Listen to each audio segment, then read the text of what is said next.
you know, in Gran Turismo, when you install the racing transmission and then your car like sounds crazy, this is that, but in real life. All right, you thought that was scary. Okay, I'm done crying. The Miata and the BMW and the Cadillac and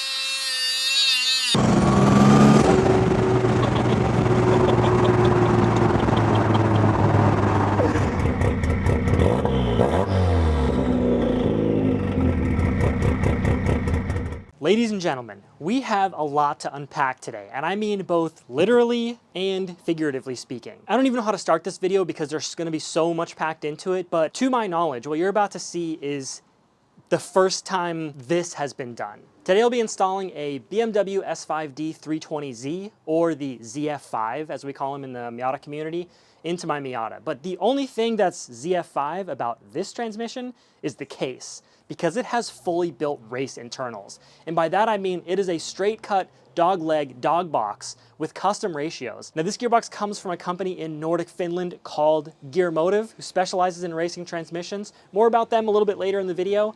But when I say that this is a racing part, I'm not saying like the meme, like, ha, because race car, everything I put on my car makes it a race car. No, this is an actual racing gearbox designed for dedicated drift, drag, rally, and circuit cars.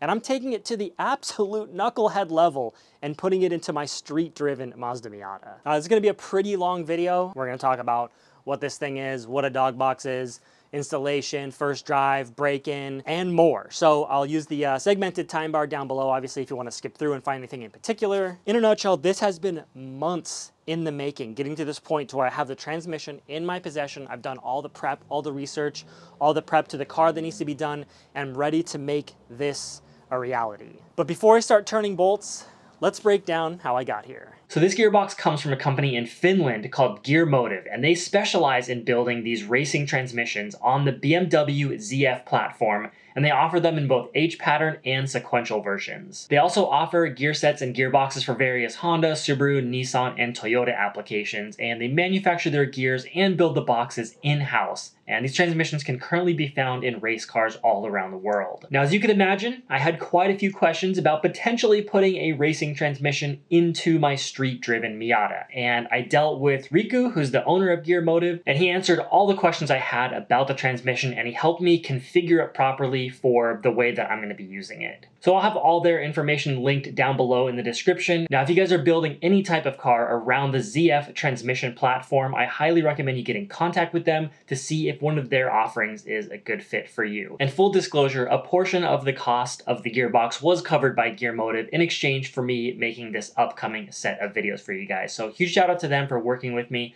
and helping me achieve my endgame Miata. First, I want to get into some of the terminology that's thrown around when it comes to dog boxes, because there's a good amount of misinformation out there. So most people hear this, and they go, oh, cool, a dog box. The sound that that transmission is making has nothing to do with the reason that it's called a dog box. The name actually comes from how the gears are engaged, using what are commonly referred to as dog ears or dog teeth that protrude off of the main gears, the ones that transfer the power, as well as dog rings. And those two parts lock together, and that's what engages your current gear. Now imagine these two parts are spinning at considerably different speeds, and when they come into contact with each other, those teeth lock together and the speeds are instantly matched. Now, in a normal transmission, the type of transmission you would find in basically any stock car, it uses something called synchronizers. Instead of these giant teeth that lock together and force the gears to be at the same speed, essentially each gear has a clutch on it. Sort of. It's a conical ring made of a soft metal, but it acts as a clutch. Now, when those parts come together, the speeds are gradually matched, and you will stay locked out of that gear until the speeds equal each other, and then once they equal, the transmission will go into gear. But that takes time, and you can actually feel this happening through the shifter. And the older your car is, the more likely you'll be able to feel it happening. Check out this clip of me driving my car with my original OEM ZF transmission. And you can see as I move from one gear to another, the shifter hits a bit of a wall before it goes into gear. And when you're pushing the shifter against that wall, but it hasn't gone into gear yet, the speeds of the collar and the gear are matching each other gradually. Then once they match, the shifter goes into gear. If you hear a grinding sound, then you either have a worn synchronizer that's not providing enough friction quick enough, or the mechanism that locks the shifter out of the gear until the speeds match is failing. So take a look at this picture right here. The teeth on the engagement rings in a synchro mesh transmission are extremely fine, which is why the speeds of the parts have to match perfectly in order to go into gear. While on the Dogbox, there's a large gap between each tooth, so there's plenty of room for the teeth on the opposing part to fit in, even if their speeds are drastically different, and you won't have any issues grinding gears. So since Dogboxes match the rotational speed of the input shaft to the output shaft instantly, that inertia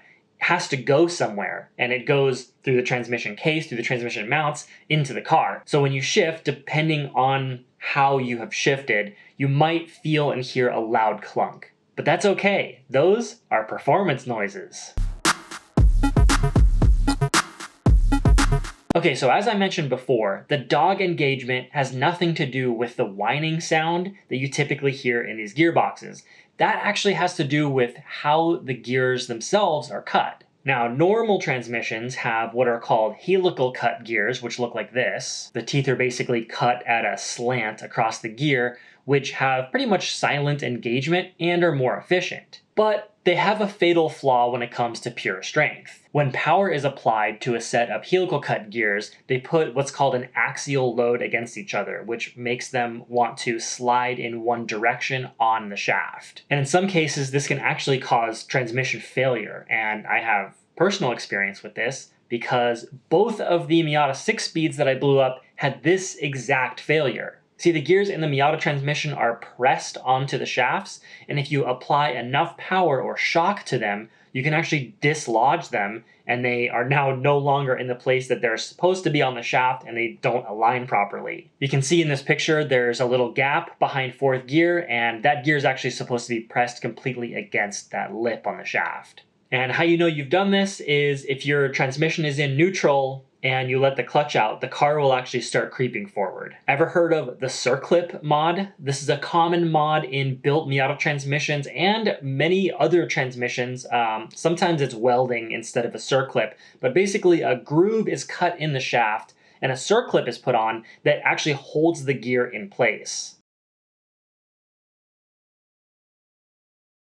And that modification is not needed for third gear because the power applied to third gear actually pushes it against a lip on the shaft, so it can't go anywhere. Fourth is the weak point. But I have a couple pro tips if you do have a Miata 6-speed and you're pushing a lot of power. Number one, run a clutch with a sprung hub. This will help eliminate some of the shock load that goes into the transmission from the engine. And number two, use a little bit of mechanical sympathy when you're grabbing that 3-4 shift, since fourth gear specifically is a weak point. Anyways, back on topic. Straight cut gears do not have this failure point because they don't place any axial load on each other. If you have the gears like this, yes, they're trying to push each other. Yes, they're trying to push each other apart, but they're not trying to push each other side to side. The downside of this is that straight cut gears are very noisy. And boy, you will see later in the video. Now, another term I mentioned earlier is dog leg. But dog leg also has nothing to do with the reason the transmission is called a dog box, believe it or not. Dog leg is actually very simple. It just means first gear is where second gear would normally be, and second gear is where third gear would normally be, and so on. And the reason it's called dog leg is because the first gear part of the shift pattern is sort of in the shape of a dog's hind leg.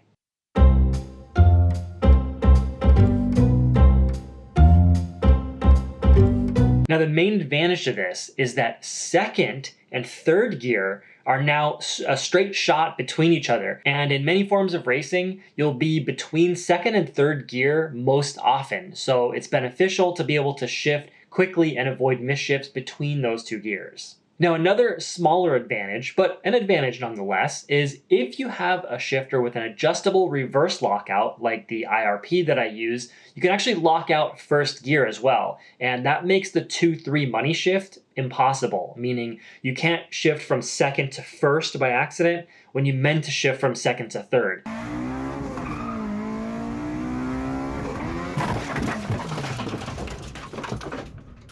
And that's especially important with the Dogbox because it will go into any gear at any time easily. Now, there are several things that make driving a car with the Dogbox different from driving a car with a normal transmission, but I'm gonna wait until the transmission is actually in the car later in the video to get into some of that. And then I have a whole video that's gonna do a little bit more of a deep dive into the nuances of driving a Dogbox, especially on the street. Now, I'm sure there are a bunch of people out there that are wondering, why the heck would you put this racing transmission in your car? Is that even really a logical thing to do? And should I do it to my Miata? Now, the overarching reason here is that I've been absolutely obsessed with the manual transmission since I was probably 10 years old. When I was a little kid, I was on howstuffworks.com learning about the shafts and synchronizers and how the gears engage and all that. And in fact, I even found one of the original diagrams that I used to study from 2003. And then a few years later, a little website came out that you may be familiar with called YouTube. And I learned about a fancy type of manual transmission called a Dogbox. And once I saw people driving with these, it became a part of my car mod bucket list. I don't know if you guys keep one of those, but I sure do. But this isn't something that you can just slap into any car willy-nilly, so there are some specific reasons that help me decide that now is the right time to do it. Now, right out of the gate, I will say that the strength of the OEM ZF transmission is more than I'll probably ever need in a Miata. But the shifting is not so great. It consistently locks me out of third gear on high RPM shifts, which is not a big deal during 99% of street driving, but when every shift counts, it's incredibly frustrating. And I've heard this from several other people with high performance applications using the ZF, and that they just don't like high RPM shifting.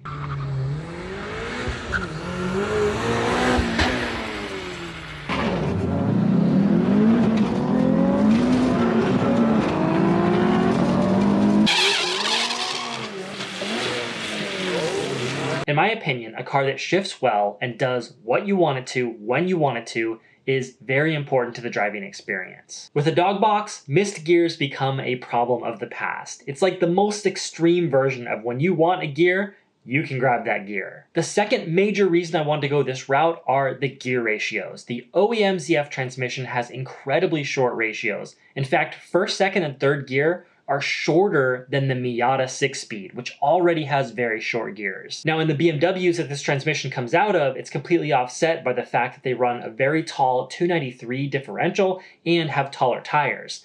But the Miata has shorter tires, and that effectively makes the gearing shorter. And even though I run a 323 diff, which is pretty tall for a Miata, particularly the lower gears are still very short for a 500 horsepower car. When I'm trying to launch the car, I'm dealing with an absurdly short first gear, which is easy to spin the tires, and then first gear's over like that, so you gotta grab second, waiting for the boost to come on, but you don't want the tires to spin, and I'm dealing with all that basically just in the first 60 feet.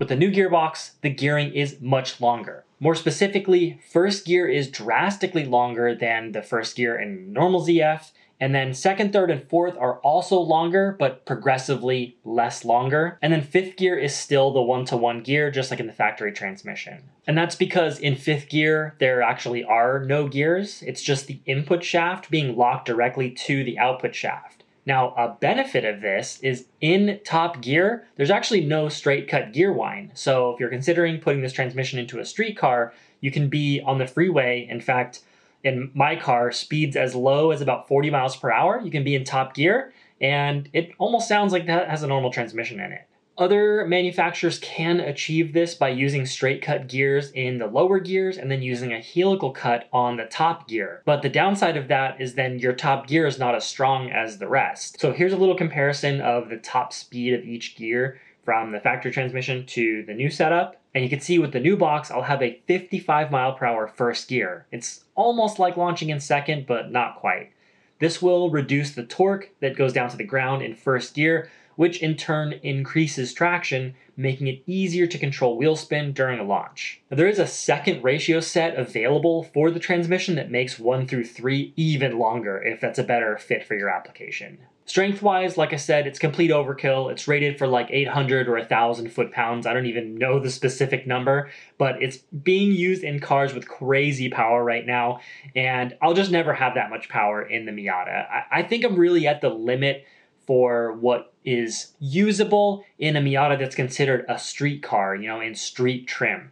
Above 500 wheel horsepower, you start needing to get into crazy suspension and racing slicks to even be able to use that power. So I just don't consider that a street car anymore. If I want to go faster, I'm going to have to get into a bigger chassis. But that's for another video. Now, I did think about some other options, like trying to go to the junkyard and pull another random 5-speed out and just see if it shifted better than mine, but those things have climbed to like $1,000 now, and there's no guarantee that's going to be any better. In fact, I could spend the money, go through all the work of the swap, and then it turns out worse. So that was kind of a non-option. But I did think about having my current transmission rebuilt until I found out that 99% of shops will not touch the ZF because it's too complicated, I guess, and you also don't seem to be able to order individual parts. You can, however, buy a new OEM ZF that's been rebuilt by a specialty shop, and I kind of considered that, but they're like $5,000. And that's just a crazy amount of money to spend on basically a stock transmission that could perform, I don't know, maybe a little bit better than a junkyard pull. So for just a little bit more than that, you can get a full racing transmission. Seems like an obvious choice. Oh, what's that? People in the back? Oh, the Quaife sequential, yes. Very popular for people to dream about, the Quaife sequential. Got a couple issues. Number one, no hate against them. I'm sure they work great and they're perfectly suited for certain applications. Just not mine. Number one, they're $11,000. That's crazy. Number two, they don't even come with a bell housing for that price. And number three, on their website, it says they're rated for 375 whopping horsepower. So for significantly less money than that, as long as you're willing to put in the work of shifting an H pattern, you can have 3 times the strength and all the quick shifting benefits, although it's not sequential. Like I said, you gotta do with the H pattern. Anyways, it seemed like a no-brainer. Is that car guy math? Am I being unreasonable? Oh, and since it's the ZF case, it's also a bolt-in replacement for the current transmission in the car. So no custom fabrication. Well, a little bit of custom fabrication, but I'll get to that later. Basically, if you have a ZF in your car right now, this is a bolt-in replacement, is what I was trying to say. Now, even though I think I had some pretty solid ground to stand on to install this crazy transmission into my car, I just had to do one more test to solidify my confidence. And that was to build the Miata in BeamNG.drive.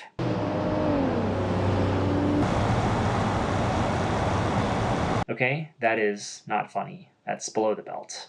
Anyways, I built the Miata in BeamNG.drive down to tuning the exact power band, the gear ratios, the tires, everything possible that I could do to replicate my car. And I did some rigorous testing with the stock ZF ratios against both different ratio options that GearMotive has. I even binded the controls so it would use the dogleg shift pattern for the full immersive experience. Anyways, I took it to the drag strip, I cruised it through town and on the highways. And at this point, I knew it was the right choice. Anyways, let's jump into the install. I know I've been blabbing and blabbing, but I wanted this to be like a fully comprehensive video so you guys would get a little bit more of an understanding about what this part is and include as much information as possible for anyone wild enough out there that might want to do the same thing as me. And I know there's a few of you. I'm so sorry, there's just one more thing. I have to extend the greatest thank you to all of the Car Passion Channel patrons, new and old. If you guys are interested in becoming a Patreon of the Car Passion Channel, check the link in the description below. You guys are all on screen right now helping make crazy things like this happen. I hope you enjoy the content. And now, let's get to that install. All right, Now that you're familiar with the whole backstory and you probably know more than you ever wanted to know about dog boxes, let's crack into this crate. Now, I haven't even opened this thing yet, even though it looks like I've opened it. I think Customs had a little look-see in here. If I had to guess, they're probably mad jealous. But let's uncrate this thing. Oh, Customs definitely opened this. Whew. This thing's all bolted in. We've got some kind of little possible goodie box here. Oh, a little special clutch alignment tool. Looks like it's been 3D printed. The ones that come with clutches are usually terrible and they have a bunch of play. So this is probably a custom one designed by GearMotive to make the installation even easier. That's good. And I don't want to get this dirty, but freaking fresh little caparoonie. Very nice.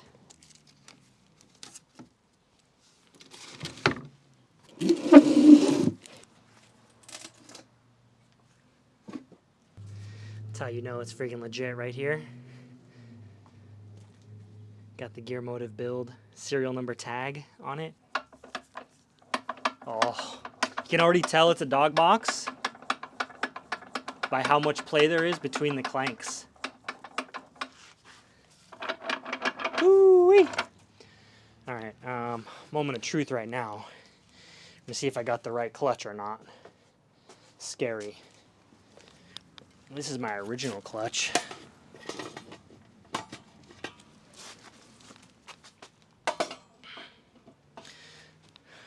Hopefully, I think I freaking bought the wrong clutch. That's bad. That's not good. It's not good. In fact, I shouldn't even open this because I'm probably gonna have to return it.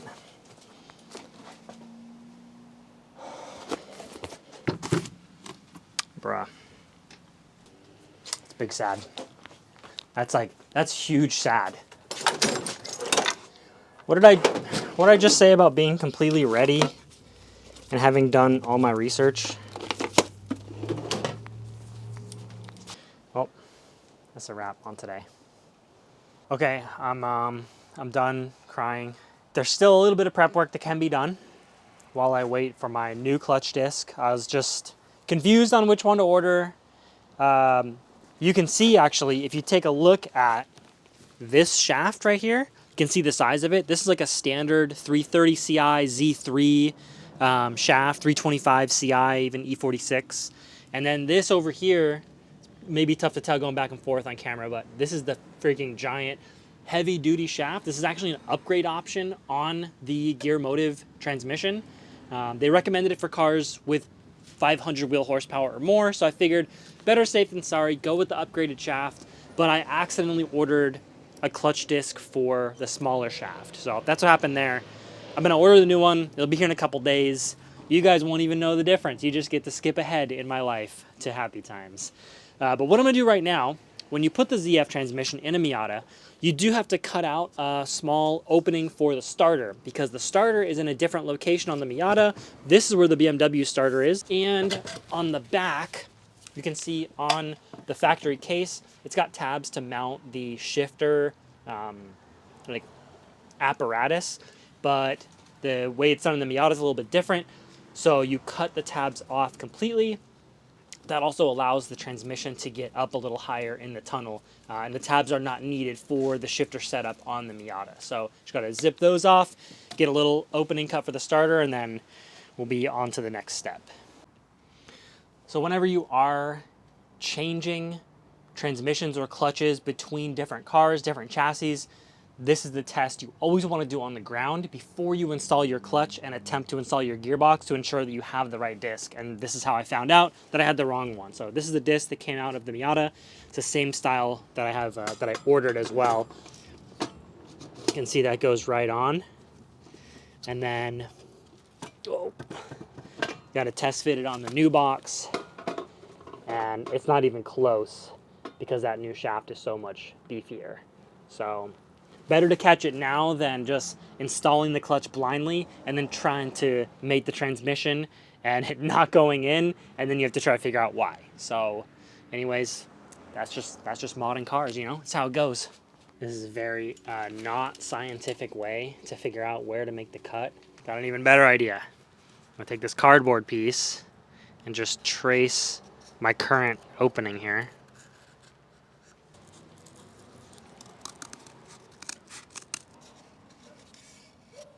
I could see at least from the inside where to make my cut. Now I still have to make some of the cut from the outside, but I can at least start with that, knowing that that's gonna replicate what's on the old gearbox, and then I know it will fit. Most important thing here is I want to make sure we're not getting any shavings around into the input shaft area. So I'm gonna protect that.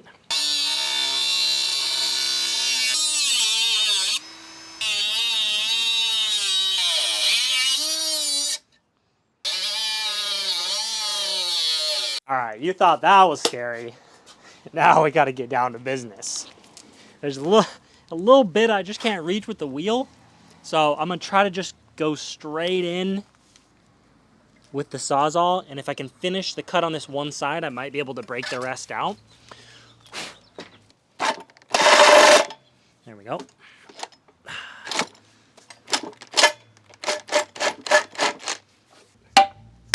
Woo!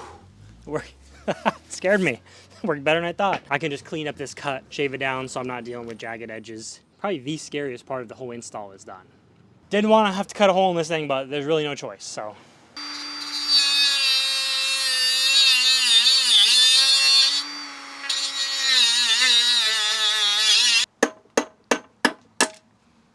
Just like that.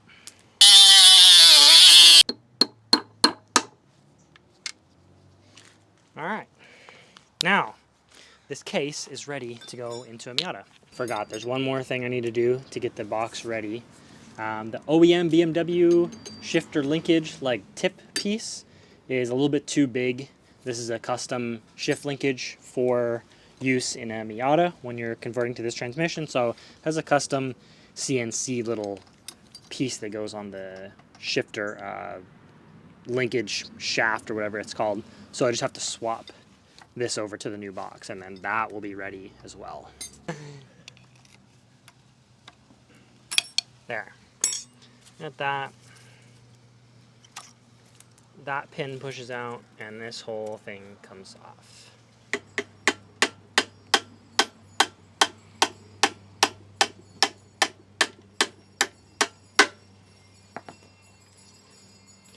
That comes off. There we go.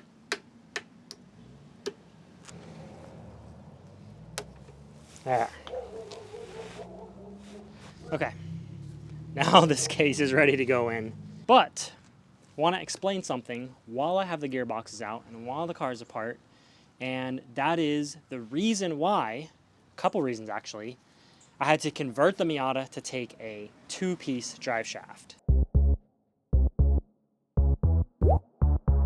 So normally the Miata has a one-piece drive shaft, both from factory and with the ZF conversion kit. With the Dogbox, you actually have to run a two-piece drive shaft in order to get the warranty on the gearbox, and there's a very specific reason for that. On my current setup, I was using a solid disc like this, bolted to the back of the transmission. The drive shaft was bolted directly to this solid disc. The reason you have to run a two-piece shaft with the new box is because you have to run what's called a guibo. This is a factory BMW guibo, also known as a flex disc.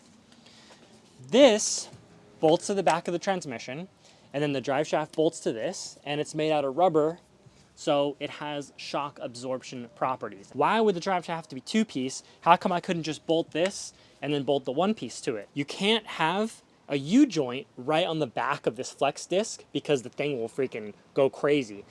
The way that factory two-piece drive shafts work is from the flex disc, you have a bit of shaft that's straight, comes directly out, then you have a center support bearing, and then the drive shaft goes down to the differential because the differential most oftentimes sits lower than the transmission. So you have to have a way to get the shaft down to the diff, but the shaft has to come straight out of the transmission in order to run a flex disc. So with the two-piece shaft, you have this front section right here, which has no U-joint. You can see this shaft has a U-joint. It bolts to this bolts to the trans. You have the shock absorption properties because dog boxes put a ton of shock into the drive shaft. And that shock is also experienced by the gearbox itself. So by not running this, it's more harsh on the gearbox. So I did go to a 2-piece drive shaft. You can see the center support bearing, and then you have a U-joint behind the center support bearing, and you have this little baby shaft off the back. This goes down to the diff. You guys that have been following the channel for several years know that I had a ton of driveline vibration issues with this kit in general. A second benefit of running a 2-piece shaft, you have much less chance of having any sort of vibration. That's one of the main reasons why a lot of OEM cars use a 2-piece drive shaft, and if you go to a 1-piece, you convert it, you can have vibration issues. I pretty much solved most of the vibration problems with my 1-piece setup. It's still got a couple speeds where I'm getting like a vibration issue. There's a pretty nasty one around 120, which I don't really hit that often, but like if I go to the quarter mile, I'm getting above that, and the vibration can be really harsh on all the bolts that hold the driveline together. It can be harsh on the bearings in the transmission and the diff. Second reason I wanted to go to a 2-piece, other than the warranty deal, is now your drive shaft is effectively only half the length, and the shorter your drive shaft is, the higher the critical speed is, or the higher the speed is at which it's likely to experience some sort of natural vibration. So I've driven the car already actually on a 2-piece shaft, and it's very smooth. So if you have a ZF conversion kit or any kind of driveline conversion kit and you're fighting vibration issues like I was fighting them for months. I went through like half a dozen drive shafts, 3 transmissions, 3 differentials. Like, I went through so much to try to figure it out. If you're having problems like that, consider going to a 2-piece drive shaft. It's a bummer when you spend thousands of dollars on a drivetrain conversion kit and then your car like isn't enjoyable to drive anymore. So anyways, that's my spiel on this. Let's head under the car and I'll show you the mounting bracket. It's actually pretty simple. I think it came out pretty good. So this, you can see there's a bearing in here that this spins around, and then you just have to mount this at the correct height so that this is at 90 degrees to the output shaft on the transmission. The Guibo or the flex disc, they say can operate at a maximum of half a degree operating angle, but you want to try to get it at 0 to have the best chance of smooth operation. So you guys will see this once it's actually bolted up as well, but I want to show you without the drive shaft bolted up. We could just go under the car here. This cross brace right here, it looks simple. It actually took quite a bit of time to get dialed in. The tunnel has an angle this way, and it's also got an angle front to back, and it's different on both sides. So this had to be like cut and welded and bent very particularly, and then this has to sit, we wanted it to sit slightly too low. The drive shaft sits above this, so we could use spacers to raise and lower the drive shaft to try to dial in the angle to 0.0 degree operating angle. And I was worried that this was gonna be like a little bit thin, but I was hanging on this thing off the lift and it doesn't move at all. So not worried about the strength on that. And it's pretty simple. So again, if you guys are having big time driveline issues with some kind of drivetrain conversion like I have, consider going to a setup like this. For anyone that's curious, I had this drive shaft custom built by a shop called Driveshaft Pro. Not sponsored, but I had a really good experience with them. A lot of times when I call shops asking for custom stuff, I'm telling like, yeah, it's a Miata and the BMW and the Cadillac and all the different various things I have in the car. They look at me like I have 2 heads and they're like, don't understand what I'm explaining. But usually I come with a pretty clear explanation of what I need. These guys, total opposite. I basically told them, I need a BMW drive shaft, but it's gonna have custom dimensions and it needs to be able to support 500 wheel horsepower. And they're like, oh yeah, dude, we could do it. Just send over, whatever measurements you got. So I'll put on screen right now the little expert pro drawing that I sent them. And then I have the exact measurements that they use for this shaft. So if you have a setup just like mine, where you're on a ZF with a Cadillac diff, I can just DM me or something and I can send you the dimensions that I used in case you want to have this shop or another shop build you this exact shaft. So another little difference between the GearMotive transmission and the OEM transmission is the GearMotive uses a breather system. I'm not sure if straight cut gears generally create more heat versus helo cut, but I do know that with this gearbox being designed for racing, the fluid is definitely going to get a lot hotter than what you would see in a street car, so they do require that you run a breather can. So it's got a breather on the side right here with just a barb fitting. That's capped, obviously, so that nothing gets in there. And you have to run a hose from this up to any sort of catch can like this. You're going to want a ventilated catch can that can take a hose in the bottom, because it's like a drain back system basically. So if the trans gets hot, it might you might get some foaming in the fluid, you might get some pressure in the gearbox, and it needs to be able to breathe. So it might force a little bit of the fluid out. I just got a little barb fitting right here. I'll link this thing down below, the exact one I'm using. I tried to get the tiniest one I could find. This thing was, I think it's by All-Star. Pretty expensive. It's like 70 bucks for this little thing, but it was the perfect dimensions that I wanted, so I can mount it like right on the firewall or something. And you just run a breather straight into it. It's got a filter on the top so it can let out any pressure. It might get some fluid in it, and then it will drain back into the transmission. Now, if you're using one of these gearboxes for 20, 30 plus minute sessions on track, or even like endurance races, or like much more heavy duty than what I'm gonna be using it for, you might need a bigger catch can than this. Now, of course, if you're installing a GearMotive transmission into your car, you'll want to refer to all of the instructions and information that they have on their website as well. This video will just help you, for some visual references. But a couple things you want to make sure of. They recommend that your engine mounts are relatively stiff and your transmission mounts are pretty soft. So it'll keep. Basically, if you had the opposite and you had stock engine mounts and stiff transmission mounts, it would let the engine move and twist, and it would try to keep the transmission very stiff. And that puts a twisting load on the case. Where if you do the opposite and you have stiff engine mounts and soft transmission mounts, the engine is not going to move as much, and whatever amount the engine does move, the soft transmission mounts will allow the case to move around instead of putting that twisting force on it, which, especially for racing applications, you have a risk to crack or break your case in extreme situations. Everything else is going to be covered during the installation. So just have to sit here for 3 days and wait for my clutch disc, and then I'll freaking get to the install.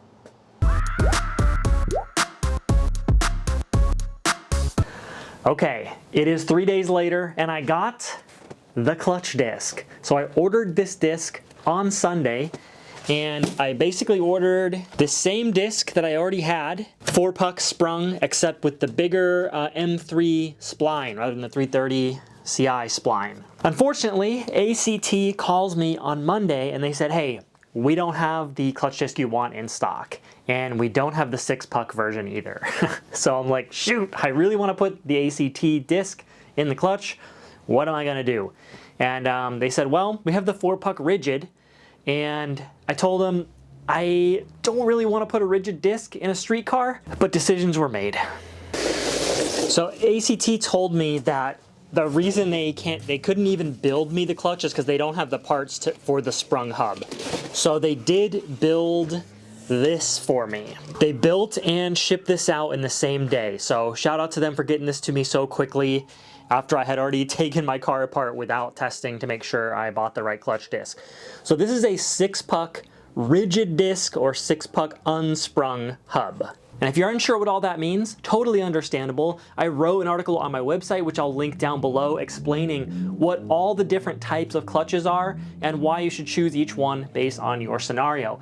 And the reason I'm actually happy how this worked out is because GearMotive recommends a rigid disc for use with the gearbox, because the same way that the gearbox outputs a lot of shock, which is the reason why you have a flex disc or a guibo, it is hard on the clutch disc as well. Especially if you're doing clutchless shifting, you can actually break the sprung hub discs. So initially I said, you know what, I'll go ahead and risk it since it is a street car. I'll just have that little bit of extra streetability with the sprung hub, but they recommended a rigid disc. I talked to ACT on the phone. They also recommend going with a rigid disc for use with a Dogbox. So it's probably gonna be a bit more difficult to drive, but we're gonna find out if all the people online saying, oh, you can't put a rigid disc in a street car, We're gonna find out if they're right, because I'm gonna have a direct comparison between the ACT metallic rigid 6-puck and the ACT metallic sprung 6-puck. We'll be going back to back, and I'll be able to give you my feedback on you know, how they release compared to each other. So anyways, it's time to get the gearbox in. This isn't really a how to install a gearbox video, as I've done that many times on the channel. So I'll just be going over anything that's specific to installing the GearMotive Dogbox as I go through the installation. And then once it's in the car, I'm gonna be ready to take it out and break that bad boy in. So let's get to it. Oh yeah, and one more thing I forgot to mention about a rigid hub compared to a sprung hub is a sprung hub is also a lot easier on your transmission and your input shaft. So if you're running a power level that might be harmful to your transmission, like 250 wheel horsepower on a Miata 5-speed, you definitely want to stick with the sprung hub. In this case, the transmission is actually really hard on the clutch, so it's the other way around. It's safer to run a rigid disc so the transmission doesn't hurt the disc. The transmission is super strong, and you don't really have to worry about breaking the transmission with a rigid disc.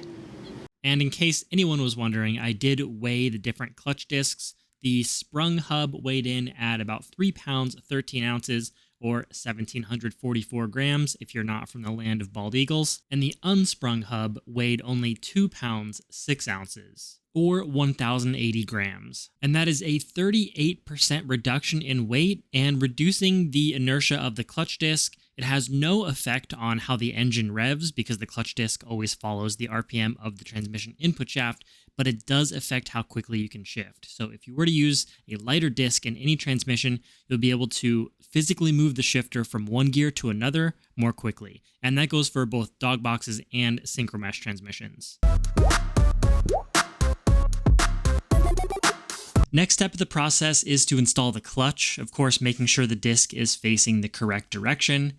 And once it's installed and torqued down, the GearMotive alignment tool will sit all the way flush, just like this, and it should be able to easily slide in and out. Now I'll be filling the transmission, which I can do out of the car since these have no way of leaking, and I'll be using Redline 80W140 GL5 fluid, which is the closest I could find to the recommended 75W140, but the most important part here is using either GL5 or GL6 fluid, which is rated for extreme pressure and shock. The gearbox will take about 1.5 to 1.8 liters, and you'll know when it's full when fluid starts to leak back out of the fill hole, which is why it needs to be level for the filling process. Now, after a little pain and suffering on the concrete, the transmission is bolted to the engine, and I just gotta hook up all the external bits, starting with this hose, which gets plugged into the breather vent on the side, and then that hose goes up to the catch can that you saw earlier.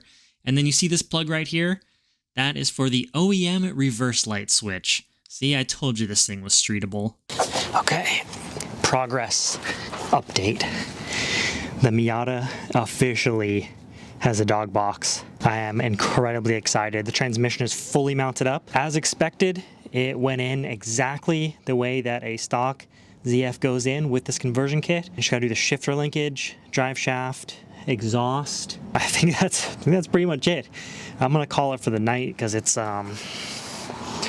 yeah, it's getting pretty late. So just got a couple things to bolt in tomorrow, and then gonna take it for the first test drive. So see you guys then. Of course, nothing ever goes exactly to plan, does it? So although the internals of the S5D 320Z and variants are the same or very similar, it turns out they might have slightly different cases depending on what car they came out of. Now, I don't know what this case came out of. Maybe it was an XI or a diesel or a 5 Series or something, but it's got these additional mounting tabs, which on the left side completely obstruct my downpipe. So back to the cutting wheel again. And attempt 1 to take off as little as possible was a fail. You can see the downpipe is still hitting. So I went back once again, but in the end, everything ended up just fine and fitting.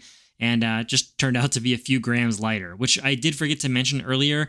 I didn't weigh the gearbox myself, but just from lifting it up and also seeing Chelsea DeNofa's install video where they weighed the sequential version, it's about the same weight as the OEM box, which is roughly 80 pounds. Here you can see I mounted the catch can to the fuse box, and yes, I realized it's slightly less than ideal, but I have zero room left on my firewall, so this is just gonna have to do for now.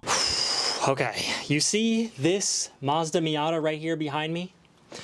What you're looking at is the world's first Mazda Miata to have the GearMotive ZF-based H-pattern dog box. Haven't started it or driven it yet. In true car passion form, I'm gonna try to deliver the best experience that I can through video.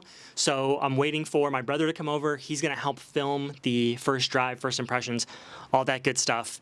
But I just wanna say it's been a long time. I sent the first email to GearMotive in September of last year. That's when we just started talking about deciding if this would be the right move for my goals, for my platform, etc. So it's now February and the car is on the ground to complete custom drive shaft mounting, all the necessary prep work and decisions, the filming, and here we are, ready to drive it. I have to break in the gearbox for 50 kilometers, which is about 31 miles, and then you gotta drain the fluid, fill it with new fluid, and it'll be ready to rip. Also, gotta break in the brand new clutch, which with metallic clutches, it takes like 2 slips and then they're fully broken in. And I just wanted to say, once again, I know I've said it a million times on my channel, I know I look like I've just been through a war zone, but I did this, all this somewhat custom stuff, first time stuff in my driveway on the ground. If I can do this, if I can put this car together,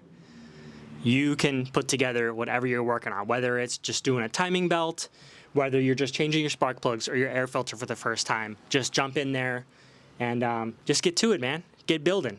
Anyways, as soon as my brother gets here, we'll take this thing for a drive, and I can't wait. I'm in disbelief that I have a running car again with a full-blown racing transmission in it. So yeah, see you in a sec. Okay, ladies and gents, my brother Blake behind the camera, he has arrived, and we're getting ready for our first drive. Blake, I don't know, I forget if I've told you exactly this, but you know, in Gran Turismo, when you install the racing transmission and then your car like sounds crazy like whining sound through all the gears. Oh, yeah.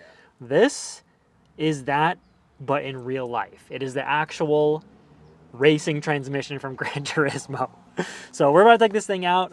Rush hour is kicking off, so might be interesting. I'm going to adjust the lockouts on the shifter because it's going to be a little bit different now. The shift pattern on this gearbox is called a dog leg shift pattern, which I discussed earlier in the video. So first gear is actually where second normally would be. Second gear is where third gear would be, etc. Or another way you could think of it is you're basically driving a 6-speed, but there's no first gear. One characteristic of a dog box that you have to be pretty careful with is this transmission, unlike most synchronized transmissions, can go into any gear at any time. That means if you're going 160 miles an hour, you can put it right on down into first gear. So I'm gonna set up what would normally be the reverse lockout on the IRP shifter.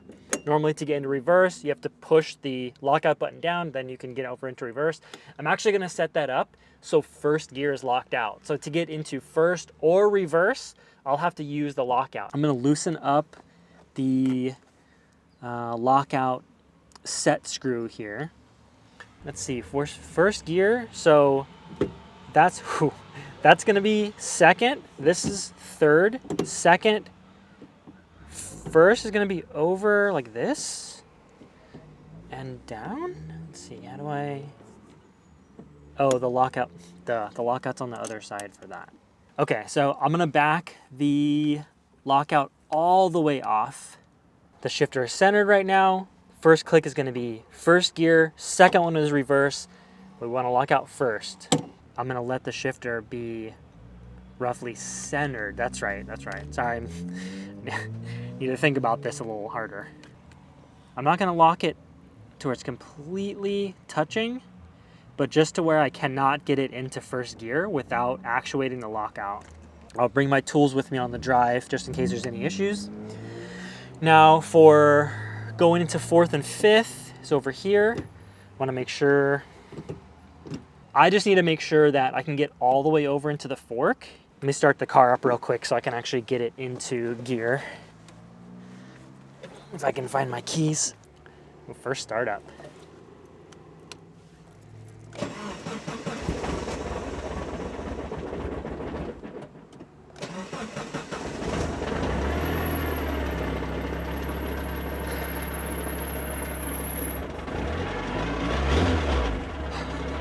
We're not even driving it yet. Okay, so I'm gonna see if I can we'll go into fourth. Oh yeah, that's fourth there. So I'll set that lockout. Make sure I get full shifter travel. Okay. Okay, we'll try first gear. Lockout, can't get it. Hit the lockout, over into first. And we're in first. I think our lockouts are set.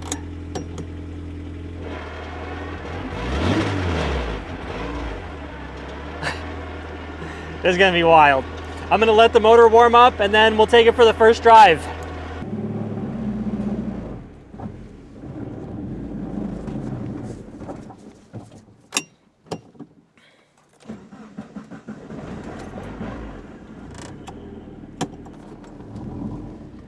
This thing's ready to destroy. All right, it was a little brutal getting out of the driveway. I'm just completely not used to it yet.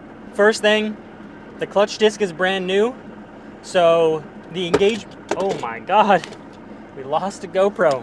It's gonna trick you the first couple times starting out with a pucked metallic disc.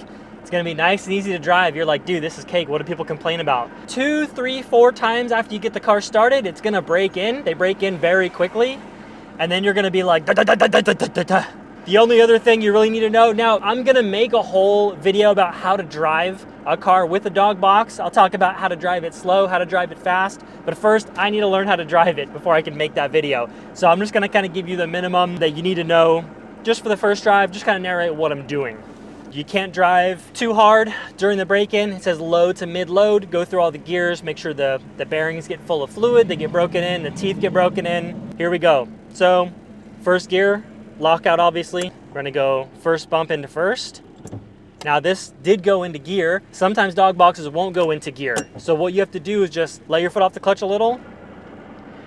Now you can hear that the input shaft of the transmission is spinning, and you need that spinning motion sometimes to get it into gear. So I'm gonna hit the lockout, move it over to first, clutch in, then you get that nice thump into gear.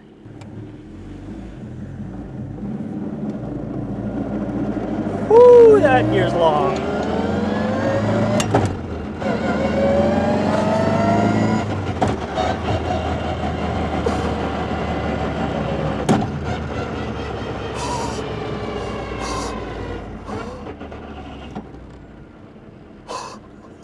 Oh my God. Okay, lockout, first gear.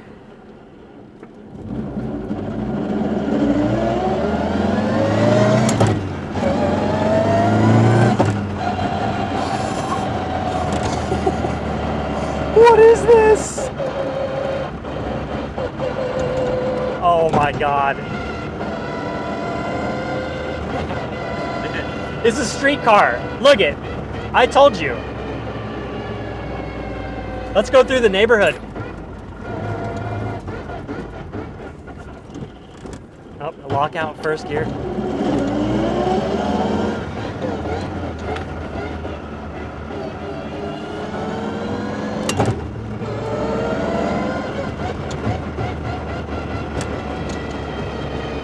What do you think so far? Dude, it sounds just like the cars in the video games.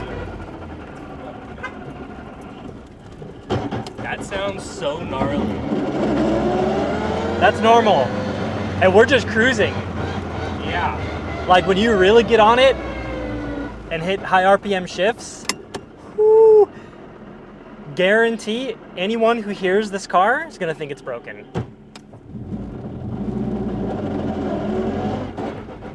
It's also got a really long first gear, so you have to slip the clutch a bit.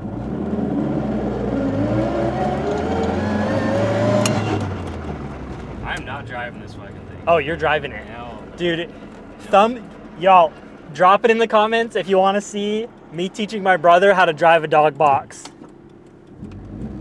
I haven't driven a stick in like 2 years. You're gonna put me in this thing.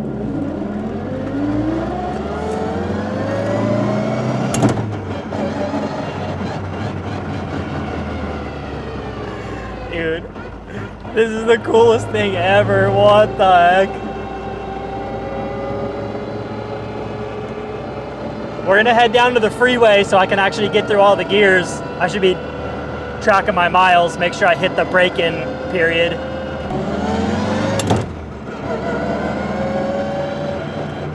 Oh my God. Dude, I can't stop smiling.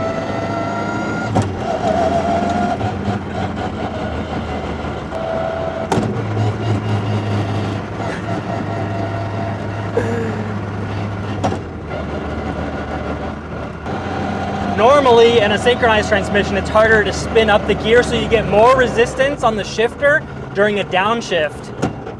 This, it just clunks right in, dude. No resistance.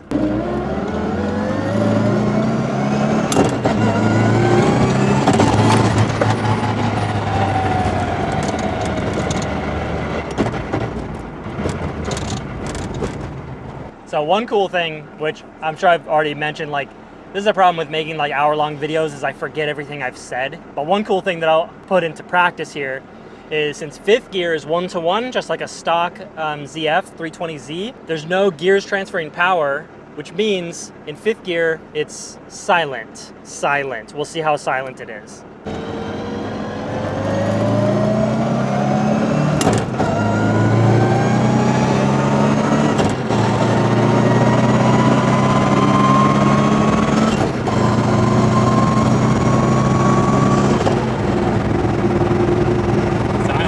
Quiet.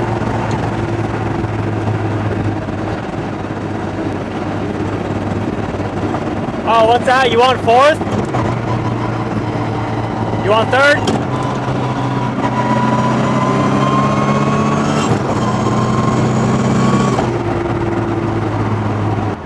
Rush hour traffic with a dog box and a rigid 6-puck. What could go wrong?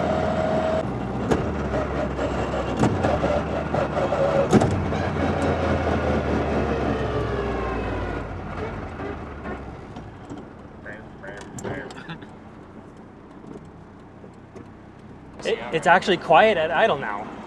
See that? Yeah. Because I think the fluid circulated, and then maybe the gear faces are starting to break in. Gotcha. So no whine at idle with the clutch out. Oh. Would you be stressed out right now? I would shit my pants at all?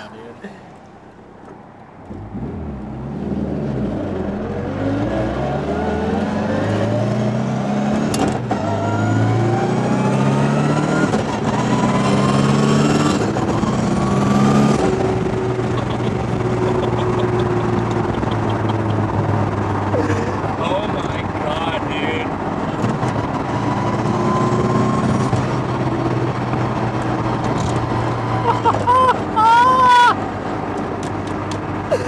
Oh my God. I think everyone should do this. Dude, you're missing no gears ever. Dude, you can't miss gears. It's not possible. Well, I shouldn't say that. If you miss a gear in a dog box, you messed up. Oh, fourth? Third? It's just instant, it's immediate. At least with the way that my car is geared, you can get into fifth gear, at least on flat, around 40 miles per hour. So if you're concerned with the noise, street driving, yes, it is pretty damn loud. But for like a longer trip or something like that, you can get into fifth as low as 40 miles an hour. We're in fifth right now, just cruising, and it's almost as quiet as it was stock. Pull this straight down. Me? Yeah. Ready? Yeah. Go. Is that it? That's it. Okay, I was like, it actually felt really good. Was that with the clutch or no clutch? That was with clutch. Yeah. I'm gonna have you do a downshift also. I'm good. No, you gotta do it, dude. Tell you, ready? Yeah. Go. It's so, like, it's, You know it's locked in. in, dude. You know it's in. Yep. I kind of like the, like, violent click. Now that we've driven it for 6 miles and done plenty of stops from a start, I can confidently say that driving with the rigid disc feels almost the same as driving with the sprung hub. It's a little bit more chattery, and it's a different gearbox, so it's kind of hard to tell the noise when you're driving. I'm sure it does transmit extra noise. This thing obviously makes a lot of extra noise. But as far as how it slips, getting the car moving, it feels exactly the same. Now, it is a little bit different because first gear is so much longer in this gearbox, so you do have to slip the clutch a bit more for the car to get going so you don't lug the engine. Immediate first impression on how streetable this is not for everyone. I will tell you that right now. If you're planning on putting this in your car, it better be either a weekend car, track car. I mean, I'm planning on streeting it. It's fine, but it's not for the faint of heart.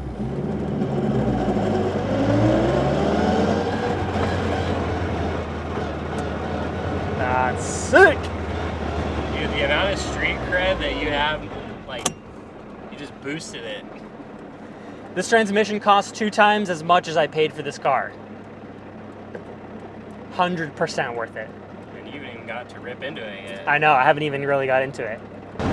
What do you say we try a little clutchless shift? Clutchless, ready?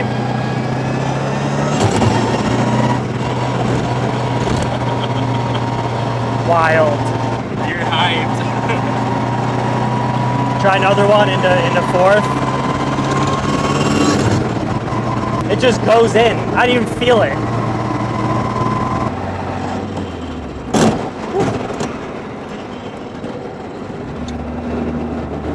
It's gonna take some learning.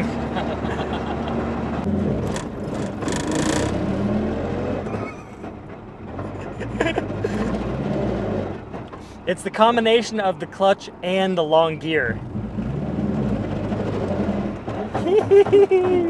Yeah, the steep hill with a car right behind Yeah, and we're you. going like 1 mile an hour. Yeah, there's a car behind us. Okay, possibly one of the most intense drives of my entire life. It's everything I could have expected and more. It is pretty brutally loud for a street car. I'll wait to give more feedback on it until I actually get some miles on it. Only got about 15 miles on it. I have to finish the break-in still. If you guys have any questions, anything I didn't hit in this video, drop them in the comments below, and I will see you very soon with another Dogbox episode. Thanks again to GearMotive, and I'll see you guys in the next one. I did just want to throw this little bit of extra footage in here. I finished the break-in procedure on the gearbox, and as noted by GearMotive, seeing some glitter in the oil on your first fluid change is completely normal. That's just a sign that all the gears are breaking in, and that's the reason why you have to do an oil change so quickly on this box after the break-in procedure. So I just want to show a little footage of what you can expect and what is normal. And yeah, thanks for checking out this video, and I will see you guys in the next one. Woo!